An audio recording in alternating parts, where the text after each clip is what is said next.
ใหม่คงปลอดภัยกลางวนน้องอย่าไปสับสนให้กระวนกระวายทักเจ้าเขาแล้วแน่วแน่บ่แน่นายสร้างบุญปางใดจะได้นวลน้องเป็นแฟน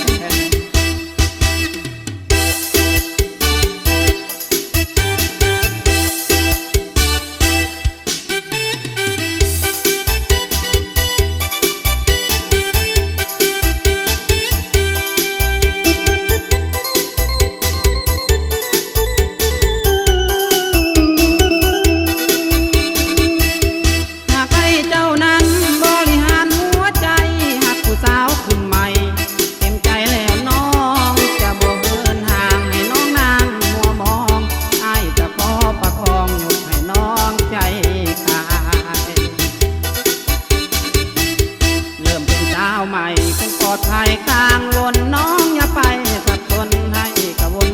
กระวายรักเจ้าเขา